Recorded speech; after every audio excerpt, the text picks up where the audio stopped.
Hello student, welcome to you in my class. पिछले video में जैव प्रक्रम के बारे में आपको बताया गया था, ये भी बताया गया था जीवन के अनुरक्षण के लिए जो प्रक्रियाएं आवश्यक होती हैं उनको जैव प्रक्रम कहते हैं। पिछले वीडियो में आपको पोषण एक जैव प्रक्रम है, उसके बारे में आपको थोड़ा सा बताया गया था।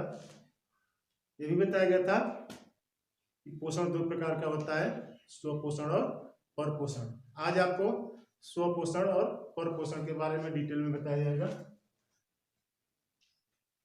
स्वपोषण के अंतर्गत वे जीवधारी आते हैं जो अपना भोजन स्वयं बना लेते हैं। परपोषण के अंतर्गत वे जीवधारी आते हैं जो अपना भोजन स्वयं नहीं बना पाते हैं और भोजन के लिए दूसरे जीवधारियों पर आश्रित रहते हैं। स्वपोषण के अंतर्गत हरे पेड़ पौधे, नीले हरे शैवाल और प्रकाश संश्लेषी या रसायन संश्लेषी बैक्टीरियाएं आती हैं। हरे पौधे अपने भोजन का निर्माण प्रकाश संश्लेषण की क्रिया के द्वारा बनाते हैं। आज आपको प्रकाश संश्लेषण की क्रिया के बारे में डिटेल में बताया जाएगा।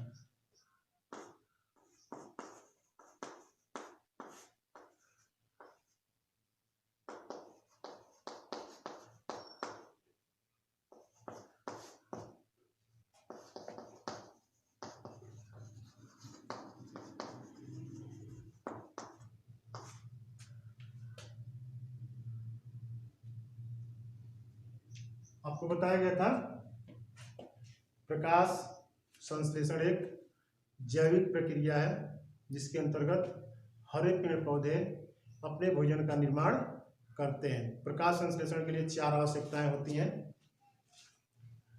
पहला,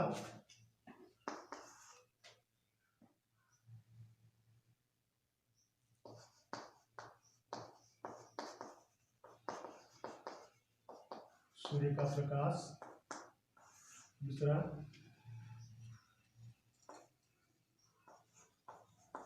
जल। तीसरा,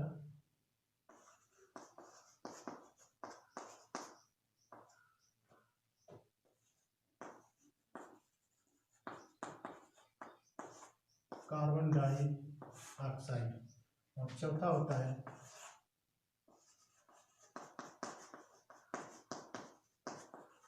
क्लोरोफिल। ये चार आवश्यक वस्तुएं हैं जिसके द्वारा प्रकाश संश्लेषण की क्रिया संपन्न होती है। पौधे सूर्य से सूर्य का प्रकाश लेते हैं। इस सूर्य के प्रकाश में उपस्थित प्रकाश ऊर्जा को इस प्रक्रिया के अंदर रासायनिक ऊर्जा में कन्वर्ट किया जाता है। पौधे मृदा से जल अपने जड़ों द्वारा अवशोषित करते हैं, वायुमंडल से कार्बन डाइऑक्साइड लेते हैं और इनके पत्तियों में पर्णहरित या क्लोरोफिल पाया जाता है और एक प्रक्रिया इस क्लोरोफिल के अंदर ही संपन्न होती है। इसका रासायनिक समीकरण देखिए।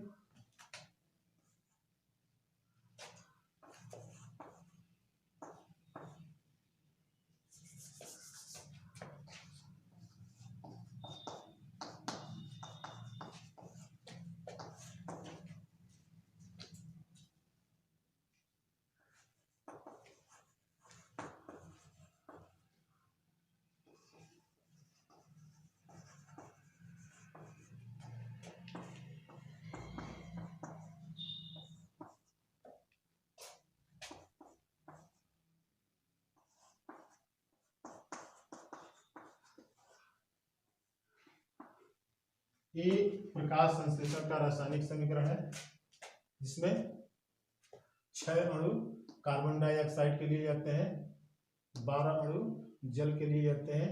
ये दोनों आपस में क्रिया करके ग्लूकोज की एक अणु का निर्माण करते हैं और यही ग्लूकोज स्टार्च में परिवर्तित होता है और स्टार्च अन्य कार्बनिक यौगिकों में परिवर्तित होकर के पौधे के विभिन्न भागों में संचित हो जाता है तथा ऑक्सीजन के 6 अणु मुक्त होते हैं, साथ साथ जल का भी निर्माण होता है। यह याद रखना है कि ग्लूकोज के एक अणु के निर्माण के लिए 6 अणु कार्बन डाइऑक्साइड तथा 12 अणु H2O की आवश्यकता होती है, और साथ ही साथ ग्लूकोज के एक अणु के निर्माण के साथ साथ ऑक्सीजन के 6 अणुओं का निर्माण भी होता है। तो ये प्रकाश संश्लेषण का रासायनिक समीकरण है। पिछले वीडियो में भी बताया गया था कि यह प्रकाश संश्लेषण की प्रक्रिया 2 चरणों में संपन्न होती है, और यह पूरी प्रकाश संश्लेषण की क्रिया पौधे के पत्तियों में उपस्थित एक विशेष कोशिकांग होता है जिसको हरित लौक कहते हैं, उसके अंदर संपन्न होती है। प्रकाश संश्लेषण क्रिया की 2 चरण निम्न है। पहला प्रकाशीय अभिक्रिया तथा दूसरा अप्रकाशीय अभिक्रिया। इन दोनों के बारे में आपको पिछले वीडियो में संक्षेप में बताया गया था, अतः यहाँ पर दोनों के बारे में डिटेल में आपको बताया जाएगा। पहला देखिए प्रकाशीय अभिक्रिया, इसको हिंदी में लाइट डिपेंडेंट रिएक्शन या सिंपली लाइट रिएक्शन भी कहते हैं। यह प्रकाशीय अभिक्रिया हरित लवक के ग्रेना में पाई जाती है या ग्रेना में चलती है। आपको पिछले वीडियो में चित्र इसका बनाया गया था। तो यह प्रकाशीय अभिक्रिया हरित लवक के ग्रेना में होती है, और इस अभिक्रिया के अंत में एटीपी और NADPH2 अणुओं का निर्माण होता है। ठीक है, इस अभिक्रिया को हिल नामक वैज्ञानिक ने खोजा था, इसलिए इस अभिक्रिया को हिल अभिक्रिया या हिल रिएक्शन के नाम से भी जानते हैं।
देखिए यहाँ जो फिगर ड्रा किया गया है यह प्रकाशीय अभिक्रिया का चित्र है।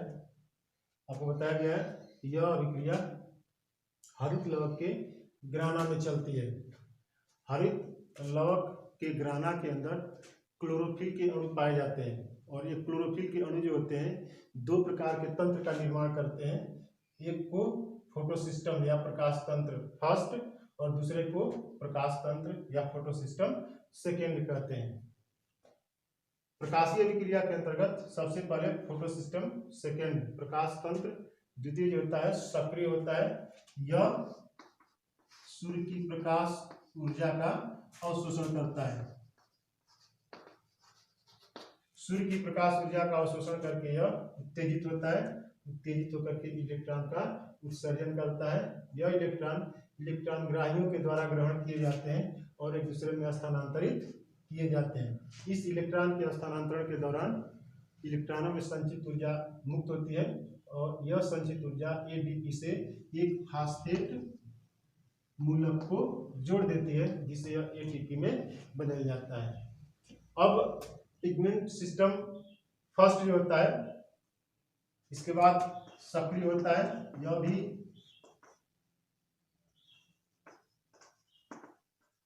सूर्य की प्रकाश ऊर्जा का अवशोषण करके उत्तेजित अवस्था में आता है और यह इलेक्ट्रॉन का उत्सर्जन करता है। यह इलेक्ट्रॉन जो होते हैं इलेक्ट्रॉन ग्राहियों से होते हुए लास्ट में एक हाइड्रोजन ग्राही या इलेक्ट्रॉन ग्राही होता है जिसको NADP कहते हैं। इस NADP में पहुंचता है।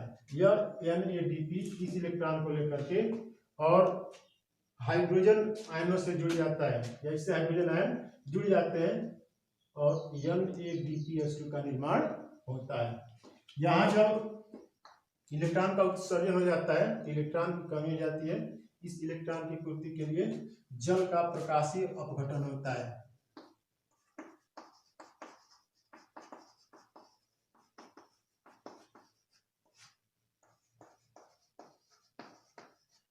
इस जल के प्रकाशीय अपघटन के अंतर्गत जल के अणु पहले विखंडित होते हैं। हाइड्रोजन आयन और हाइड्रोक्सिल आयन यानी OH आयन में विखंडित होते हैं। हाइड्रोजन आयन जो होते हैं यह प्लाज्मा जो स्ट्रोमा होता है, हरित लवक के अंदर जो स्ट्रोमा होता है उसमें मुक्त हो जाते हैं और OH आयन हाइड्रोक्सिल आयन जो होते हैं इनका दोबारा विखंडन होता है। विखंडन के पश्चात इसमें से इलेक्ट्रॉन जो होते हैं मुक्त हो जाते हैं और OH जो होते हैं दोबारा विखंडित होता है और इससे जल के अणु का निर्माण होता है और ऑक्सीजन अणु बनते हैं। यही ऑक्सीजन अणु जो होते हैं वायुमंडल में मुक्त हो जाते हैं और यहाँ से जो इलेक्ट्रॉन मुक्त होता है यह प्रकाश कण सेकेंड में पहुंच करके इलेक्ट्रॉन की पूर्ति करता है। फिर जब इलेक्ट्रॉन की पूर्ति हो जाती है तो यह प्रकाश को अवशोषित करके फिर एक्साइटेड स्टेट में या उत्तेजित अवस्था में आता है और यह प्रक्रिया दोबारा चलने लगती है। यह जो पूरी प्रक्रिया है इस पूरी प्रक्रिया को जल का प्रकाशीय अपघटन या इसको अंग्रेजी में फोटोलाइसिस ऑफ वाटर कहते हैं। देखिए यहाँ पर ध्यान देना होगा इस अभिक्रिया के लास्ट में ATP और NADPH2 का निर्माण होता है। यह ATP और NADPH2 अप्रकाशीय अभिक्रिया में कार्बन डाइऑक्साइड के अपचयन में भाग लेते हैं। अब देखिए इसका जो दूसरा चरण है अप्रकाशीय अभिक्रिया। आपको पिछले वीडियो में बताया गया था कि अप्रकाशीय अभिक्रिया के लिए प्रकाश आवश्यक नहीं है। प्रकाश उपस्थित हो या न हो इसका कोई प्रभाव नहीं पड़ता है, यह प्रक्रिया चलती रहती है। और एक चीज ये भी बताया गया था कि अप्रकाशीय अभिक्रिया हरित लवक के स्ट्रोमा में चलती है जिसके अंतर्गत कार्बन डाइऑक्साइड का अपचयन होता है। वैज्ञानिकों ने पौधों के अंदर कार्बन डाइऑक्साइड के अपचयन के लिए 3 पथ खोजे हैं।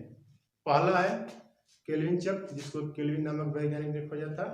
दूसरा है हैच स्लेक चक्र जिसको हैच और स्लेक नामक 2 वैज्ञानिकों ने खोजा था। तीसरा है किम साइकिल। ये 3 विभिन्न प्रकार के तरीके हैं जिसके अंतर्गत विभिन्न पौधों में कार्बन डाइऑक्साइड का अपचयन होता है। यहाँ पर आपको केल्विन चक्र के बारे में संक्षेप में बताया जाएगा। बाकी दो चक्र जो है हैच-स्लेक चक्र और केम साइकिल, यह आप अगली कक्षा में जाएंगे इंटरमीडिएट में, वहां पर इन तीनों प्रक्रियाओं के बारे में आपको डिटेल में पढ़ने के लिए मिलेगा। यहाँ संक्षेप में केल्विन साइकिल के बारे में देखिए। केल्विन साइकिल को केल्विन नामक वैज्ञानिक ने खोजा था। यह एक बहुत ही जटिल प्रक्रिया है। संक्षेप में इसको चित्र के द्वारा समझाया जा सकता है।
यहाँ ध्यान दीजिए, केल्विन चक्र को यहाँ पर संक्षेप में बनाया गया है।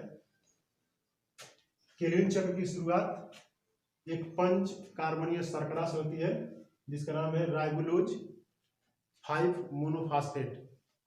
सबसे पहले राइबोलोज 5 मोनोफास्फेट एटीपी से क्रिया करके राइबोलोज 1,5 बाईफास्फेट बनाता है। इसको फास्फोरिलीकरण करते हैं, इसको छोड़ दिया गया है। यहाँ पर शुरू किया गया है राइबोलोज 1,5 बाईफास्फेट से।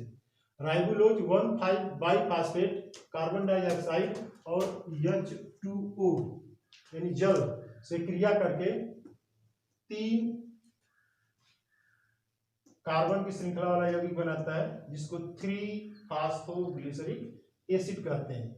यह 3-फॉस्फोग्लिसरिक एसिड 3 कार्बन परमाणुओं की श्रृंखला वाला यौगिक है। यह अभिक्रिया कार्बोक्सिलीकरण या कार्बोक्सिलेशन कहलाती है। 3-फॉस्फोग्लिसरिक एसिड प्रकाशीय अभिक्रिया में बने हुए ATP और NADPH2 से क्रिया करता है और इससे क्रिया करने के फलस्वरूप एक 3 कार्बन परमाणु की श्रृंखला वाला कार्बनिक यौगिक बनता है, जिसको 3-फॉस्फोग्लिसरॉल्डिहाइड कहते हैं, या इसको संक्षेप में 3PGA कहा जाता है या सिंपली PGA भी कहा जाता है। यह प्रक्रिया जो होती है अपचयन या रिडक्शन कहलाती है। 3-फॉस्फोग्लिसरॉल्डिहाइड के कुछ अणु जो होते हैं एक कॉम्प्लेक्स रिएक्शन चेन यानी एक जटिल अभिक्रियाओं की श्रृंखला के द्वारा कार्बोहाइड्रेट्स का निर्माण कर लेते हैं। बाकी 3-फॉस्फोग्लिसरॉल्डिहाइड के अणु जो होते हैं एक दूसरी अभिक्रियाओं की श्रृंखला के द्वारा दोबारा राइबोलोज 5-फास्फेट का निर्माण कर लेते हैं। यह प्रक्रिया पुनरुद्भवन कहलाती है। तो ध्यान दीजिए, यहाँ पर 3-फॉस्फोग्लिसरॉल्डिहाइड के कुछ अणु जो होते हैं कार्बोहाइड्रेट का निर्माण यानी ग्लूकोज का निर्माण कर लेते हैं और यह ग्लूकोज स्टार्च में बदल जाता है और फिर स्टार्च से दूसरे यौगिक बना लिए जाते हैं। तो यहाँ पर कार्बोहाइड्रेट बाई प्रोडक्ट के रूप में बनता है। बाकी 3-फॉस्फोग्लिसरिक एसिड के अणु जो होते हैं पुनरुद्भवन द्वारा दोबारा राइबोलोज 5 मोनोफॉस्फेट का निर्माण कर लेते हैं। तो इस तरह से यह चक्र जो होता है स्ट्रोमा के अंतर्गत चलता रहता है और इसमें कार्बोहाइड्रेट का निर्माण होता है। ध्यान दीजिए, इस चक्र के अंतर्गत प्रकाशीय अभिक्रिया में बने हुए ATP और NADP का उपयोग इस कार्बन डाइऑक्साइड के अपचयन में किया जाता है। तो यहां तक तो था प्रकाश संश्लेषण की क्रिया विधि। अब पोषण का जो दूसरा चरण है वह है परपोषण। जैसा कि आपको बताया गया है, पर पोषण के अंतर्गत वे जीवधारी आते हैं जो अपना भोजन दूसरों से यानी स्वपोषी से प्राप्त करते हैं, यानी अपने भोजन के लिए दूसरों पर निर्भर रहते हैं। वैसे परपोषण की क्रिया या परपोषण जो होता है कई विधियों द्वारा होता है, जैसे सजीवी है, परजीवी है, मृतोपजीवी है, कीटभक्षी है। कई प्रकार की विधियां हैं जो परपोषियों के द्वारा अपनाई जाती हैं। आपके कोर्स में मनुष्य के पोषण के बारे में पढ़ना है। मनुष्य के अंदर पोषण होता है या मनुष्य के अंदर कैसे पोषण होता है, मनुष्य कैसे भोजन ग्रहण करता है, कैसे भोजन का पाचन करता है, इसके बारे में आपको पढ़ना है।